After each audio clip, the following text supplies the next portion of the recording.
There are apparently some deep chasms in the media now on both sides of the political aisle as Congresswoman Marjorie Taylor Greene continues to push for the ousting of House Speaker Mike Johnson. There appears to be a rift in the right-wing media landscape.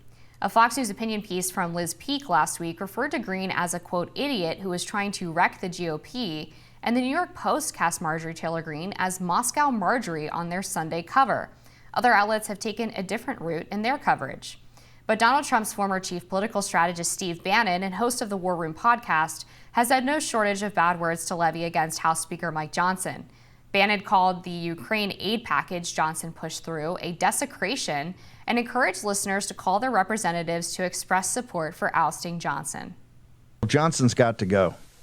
Our entire week, you need to call your district offices, and you need to put the fear of God in these people that you've had a belly full of this, okay? This is obscene. What happened is a desecration. Meanwhile, the New York Times, considered the foundation for mainstream media, is feuding with the Biden White House. The Times issued a statement blasting Biden for his lack of media access over his past 4 years in office. The outlet said in a statement yesterday, quote, "For anyone who understands the role of the free press in a democracy, it should be troubling that President Biden has so actively and effectively avoided questions from independent journalists during his term. Mr. Biden has granted far fewer press passes, press conferences, and sit-down interviews with independent journalists than virtually all of his predecessors." The statement came hours following a Politico report on tensions between the New York Times and the White House. It also comes as most of D.C. press corps will gather in a ballroom to see the president roasted by SNL host Colin Jost on Saturday. So why are both sides splintering? It seems to me, Amber, that we've observed the consolidation of the uniparty in recent weeks.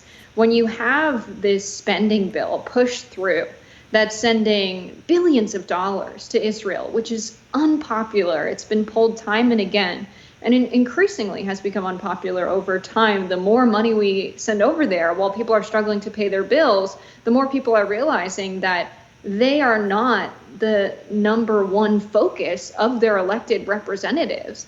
And the constituents now are potentially going to lose their access to the most popular online destination in the world. So you have two extremely unpopular policies in this one spending bill that's being defended by, the sort of centrist but really elitist faction of the Democratic Party, and the kind of centrist, elitist faction of the Republican Party.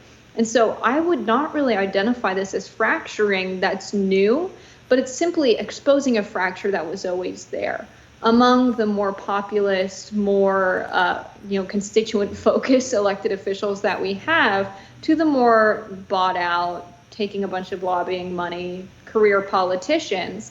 The uniparty versus the more populist is really a divide that's always been there, but now it's on full display when you have Democrats saying that they would cast ballots to save Mike Johnson's speakership if it were challenged.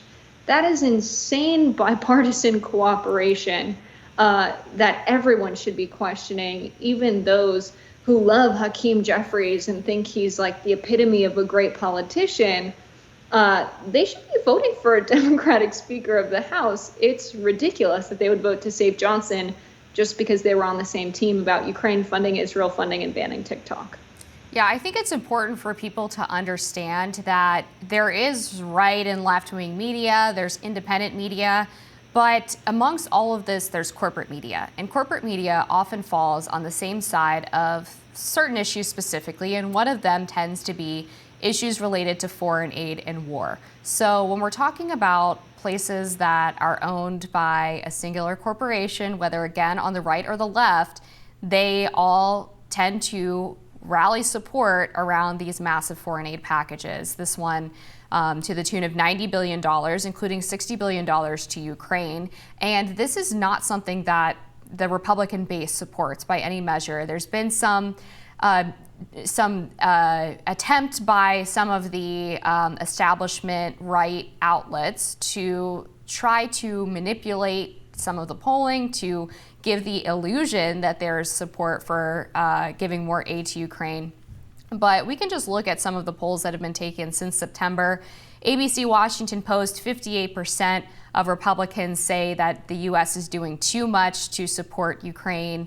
Financial Times, 65% on December 10th said they were doing too much, 56% in a Marist poll in February, 55% in the AP poll February 29th. And on April 12th, a Gallup poll again finds 57% of Republicans believe the U.S. is doing too much to aid Ukraine.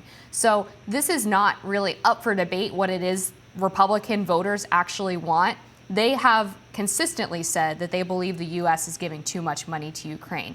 And then Speaker Johnson, who promised when he was brought in after the disaster that happened with the ousting of Kevin McCarthy, that he would not advance a foreign aid package without getting a border security bill passed first. And he very quickly, obviously, reneged on that deal because he had found some way to try to spin the fact that he was going to give $60 billion to Ukraine by going down to get the tacit approval of President Donald Trump and by saying that he was conditioning the aid as a loan.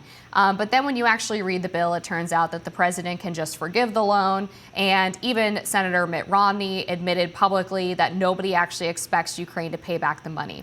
So I guess Speaker Johnson thought he was being crafty by saying that this was a loan to Ukraine when it really wasn't, and that everybody in the party would just accept this. But obviously, conservatives are quite furious with him for good reason because he just completely caved to whatever pressure. And then, of course, there was the added element of Congress putting this TikTok divestment bill as part of this package. And we've debated this before. I support the divestment of TikTok from ByteDance, its Chinese parent company. But I think we would both agree, Jessica, that that should be a separate vote from an aid package containing $90 billion for Ukraine, Israel, and Taiwan. Those should be two separate issues. They shouldn't be coupled into one package. And you're exactly right to point out that the Democratic support for Johnson now is because they believe that they've now found a patsy to continue pushing through additional foreign aid packages and to get this TikTok bill passed that President Joe Biden said that he supported and wanted to sign. So, of course, they don't have any interest in having a Democrat in the chair if the Republican who's there is doing what they want anyway. Functionally, what is the difference between having Mike Johnson or Hakeem Jeffries if they're both going to advance these foreign aid packages? So it's kind of crazy to me that actually we haven't seen more Republican support for ousting Mike Johnson in Congress. But I think a lot of people are so hesitant because of the chaos that ensued after Kevin McCarthy was pushed out that the Republican Party, including the more conservative members outside of Marjorie Taylor Greene and Thomas Massie, who have expressed support for getting rid of Johnson, they don't really have the appetite to go through that again. And I don't think they're sure who would actually replace Mike Johnson that would do a better job of advancing their priorities. But needless to say, this is a betrayal, I think, of the Republican base, and for the media, the corporate media at least, to not be more admonishing of Speaker Johnson and not admitting the fact that he went back on his promises is really troublesome, and I think should tell conservatives and Republican voters that just because someone is ostensibly pandering to you, if they are still on the side of the uniparty in terms of what narratives they're pushing, they're not really your friend. We're definitely at a place where people need to realize that you can't judge your representatives based off of what they say. You have to judge them based off of what they do. When Nancy Pelosi was in office, at times when they had control of the presidency, the House, and the Senate, they didn't pass any legislation surrounding whether or not members of Congress can hold stocks, despite it being a topic of public discussion, despite Nancy Pelosi specifically receiving a lot of criticism for this, and people having the, Pelosi insider investment portfolio that mirrors her trades because she outperforms the market so consistently year over year. Now that Mike Johnson is the Speaker of the House, Nancy Pelosi has said she supports not having members of Congress trade stocks. But when they have an opportunity, when the Republicans are divided, to potentially get the number of votes necessary to get a Democrat to become Speaker of the House and have the control that the Speaker of the House does, they're saying, no, we're going to vote for Mike Johnson because he just pushed forward this bipartisan legislation. A big part of it is because they don't want to face the music. They don't want to have to make good on some of the promises they've made, some of the things they've said they support.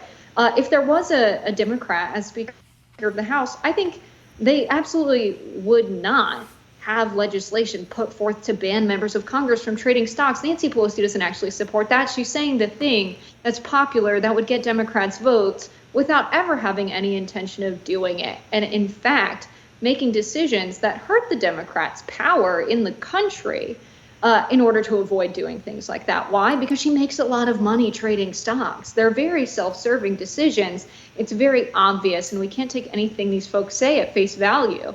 And now we're at this point where they're going to start making excuses. They're going to say, well, there were all of these other spending bills that could have passed, and this was the best one, and you guys don't know what happened behind closed doors.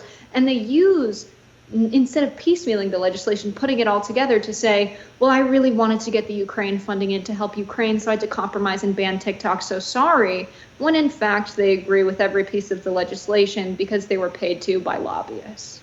And that's done intentionally to cobble together coalitions of people who support different things, and they use this justification of, well, I had to vote for the bill because this thing was in it, or I couldn't vote for the bill because this poison pill was in it. That's obviously done very intentionally by members of Congress to get support for things that might not get support if they were brought forth on a piecemeal basis. Let's talk a little bit as well about this rift between the Biden White House and campaign and the New York Times, because I find this pretty interesting.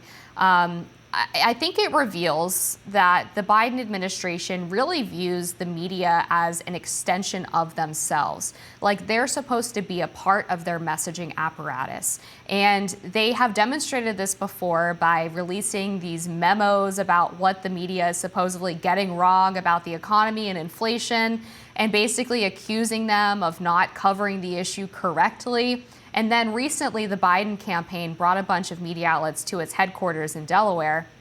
And reportedly, the meeting with the New York Times did not go well because the New York Times felt that the Biden administration or the Biden campaign rather, was again telling them what they should cover and how they should cover it. And to their credit, which I don't give the New York Times a lot of credit for anything, the New York Times basically told them to pound sand. That's not our job. We're not your tool. We don't work for you. So we're not going to just write whatever you tell us to say. And the fact that there were other media outlets who were invited to the campaign HQ and apparently didn't respond like that is very troubling. But again, it shows the symbiotic relationship between often, I think, Democratic administrations and campaigns with the corporate media. And the fact that, again, these two are so connected that Biden takes it for granted that he's going to get favorable coverage from these media outlets is just a sign of how corrupt the whole media gambit can be when people don't view their job as uncovering the truth, seeking the truth, trying to get information to people, but actually being a mouthpiece for a particular politician or political party. That's something that obviously does not serve the interests of the American people. It's, as we've been saying, is something that serves the interests of the elite and the people in power. Absolutely, yeah. The New York Times for a long time has been criticized as being the mouthpiece of the administration, and this goes for Democratic administrations and Republican administrations. I think about a story Stephen Kinzer, who was a mentor to me, used to tell in a lecture for a history of American intervention class. And it was during the Cold War. He was sent to Nicaragua, and there was a civil war in Nicaragua, a revolution. And there was all of this talk that the Russians were backing the Sandinistas, the left-wing government that had come to power. And they had said, we've heard that there's, Russian planes that are coming there to help the Sandinistas. We want you to go report this story, go to the port. And he said, no, I'm on the ground. I know what's happening, and I would have heard about that for sure. And they said, go anyway. And so he's waiting, and no shipment of military planes comes. And he's like, sorry, guys, it didn't happen. There's no story here. And they said, no, write it anyway. He's like, what? Write a story that the planes never came? And so he does. And they run it on the cover. It became a really significant story. And that's really when he realized, oh my God, I'm not being sent here to report the truth. I'm being sent here to push the narrative that the Reagan administration wants. I'm being sent here because they want me to write this story that just has Russia, planes, and Sandinistas in the same sentence, so people associate the Sandinistas and the left-wing government in Nicaragua with Russia during the Cold War, when people have really negative views of Russia. And then that will perhaps, foment some public support, which of course was never there, but that didn't stop members of Congress from sending money through Iran, to the right-wing group, the Contras in Nicaragua anyway. But it was like this moment of clarity where he was like, oh my God, this is what I'm doing. Then he turned his career into writing books about American intervention instead. But that's what the New York Times is all about. That's kind of an inside perspective of how they push the political narrative that's convenient for U.S. power around the globe. And that's a scary thing to imagine in a country when we pride ourselves so much on free press.